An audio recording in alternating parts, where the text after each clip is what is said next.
Hi, my name is Ted Jennings, and I teach at the Chicago Theological Seminary.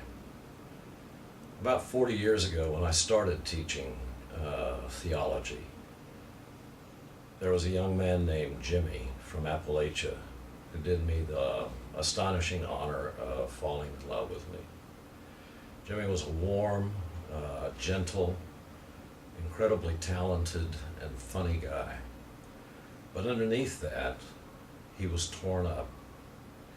He was torn because, on the one hand, of his love for Jesus, and on the other hand, the way in which people who claimed to represent Jesus in his community and in his church told him he was trash and that his love was toxic waste. This tore Jimmy up, and after a time, he walked in the long valley of a broken mind. He only came out as he was dying from that valley, as he was dying of AIDS. I think then he knew that he wasn't trash and that his love was not toxic waste. It was when I met Jimmy that I started speaking out and writing out against the homophobia and the damage that it does when it infests and infects the life of the church. When I came to CTS 20 years ago, we started a program in gay and lesbian studies. And shortly thereafter, the institution, the board, the administration, the faculty, committed itself to the long struggle against homophobia. People ask why we do this, why we do this work. The best answer, I think, was given a long time ago in a book written by Eve Kosofsky-Sedgwick called Tendencies. There she explained the work that she had been doing for years in what she called homophobic, anti-homophobic, or counter-homophobic work. What she referred to was the incidence of teenage suicide. Young people get the message at home, at school, and in church that it is better to be dead than to be gay. And they internalize that message, and with alarming frequency, they take their own lives.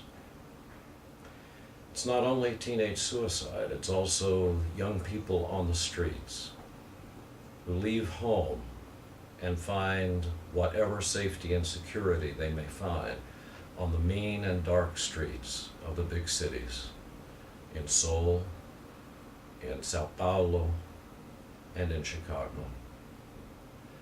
Because they feel safer on the streets of the city than they do in their homes and in their schools, and God help us, in their churches.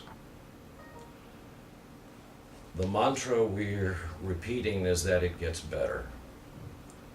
It doesn't get better by itself. It gets better through the ways in which together we commit ourselves with all our passion and our labor to make it better. The ways in which we hold one another with all the gentleness we can muster. The ways in which we struggle with one another and welcome one another. The ways in which we weep over the fallen. The ways in which we are moved by indignation at the evil that causes so much suffering. And by our rejoicing in those fragments of truth, of beauty, of laughter, of life, of love, above all of love, that we encounter whenever, wherever, however it finds us. It will get better if we commit ourselves to make it better. Join us in making it better for everyone.